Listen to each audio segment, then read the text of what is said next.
Hello, today I'm taking a good look at some of the wines produced at the estates owned by the Casteja family, one of the Bordeaux chateau owning families there, and this is Lynch Moussas. It's a Pauillac, it's a 5th growth as classified in 1855, and this is the 2010 vintage of that, so quite a nice vintage to be looking at as well.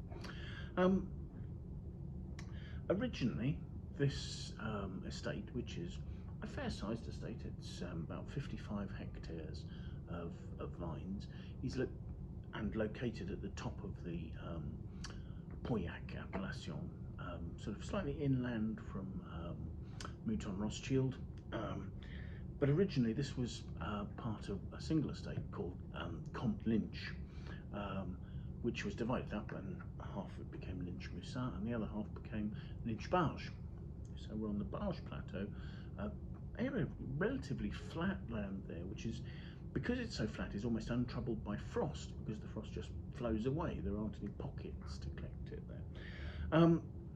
The soils here, very typical Pauillac, deep, gravelly soils over limestone, and that suits Cabernet Sauvignon really well, so that the vineyards here are planted roughly in a proportion 3/4 of Cabernet Sauvignon to 1/4 of Merlot, with no other varieties planted there at all. The estate has been in the hands of the Casteja family since 1919, so for over a century now, and the wine is a 5th growth, but one that offers quite reasonable value for money. Certainly it's a wine that comes out a lot cheaper than Lynch-Bages, its one-time sister. The family also own Chateau Lynch nearby, also on the plateau. So they have a team that work with both chateaux and produce these wines, both in their individual cellars, but the same team produce both. The 2010 vintage was a nice ripe vintage, had good, plentiful firm tannins, good fresh acidity generally, and was a very impressive wine, a very impressive vintage, and the wines are reckoned to be those for long aging. The fruit here is coming off vines, most of which are about 40 years old, so good concentrated fruit from old vines. Fermentation goes on in a temperature regulated stainless steel tanks. They allow the temperature to get up to about 32 degrees, so quite warm, quite extractive. And then the wine, once it's done its malolactic conversion, is put into barrel for aging for 18 months. Those are French oak barriques, so relatively small barrels, and about 50% of those are new, and the balance is second fill oak. So there's a fair influence of oak on the style of the wine here. Let's have a look at the wine, shall we? In terms of colour, 2010, so this has 13 years since picking, so probably about 11.5, 12 years in bottle.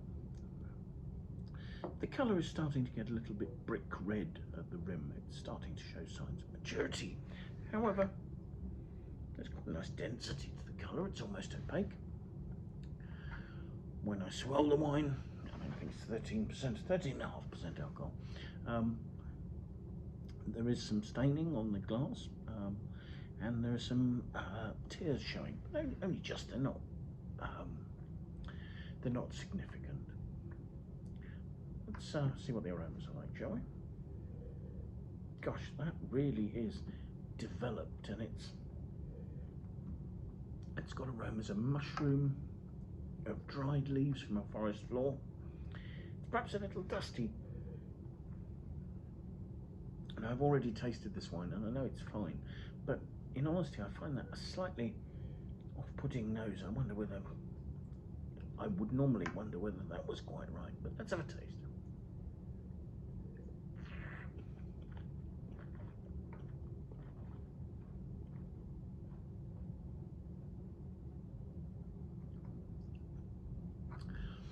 Tasting that, the quite developed mushroom notes of the fruit continue on the palate.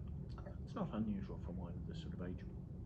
There is quite a lively red fruit, almost sort of red currant freshness, maybe red plum. It's that sort of fresh note, maybe perhaps a touch of cranberry as well. There's a note of slightly dusty oak there. There's some quite velvety tannins. They're very, very smooth. There are almost milky hints of softness to the mid-palate as well. The wine's probably mid-weight, it's not full-bodied.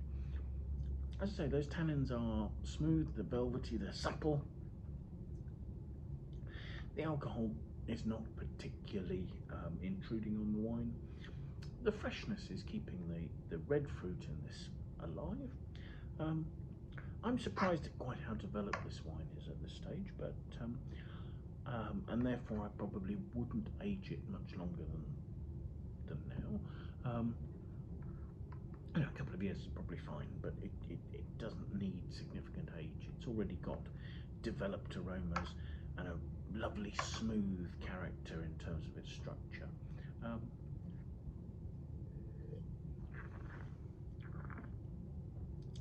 I think it's a wine that, because of its sort of dustiness and those mushroom notes, needs some food to go with. I think it would be delicious with sort of truffle dishes, that sort of thing. But yes, a wine that maybe has slightly passed its optimum drinking, but nonetheless a really very interesting glass of wine.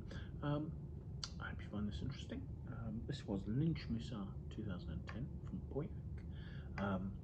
Do please join up and follow us on YouTube. Do please leave your comments in the box below. We'd love to hear what you have to say about the wines. Feel free to like and share the video with as many of your friends as you can.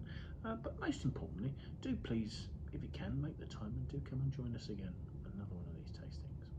Thank you. Bye now.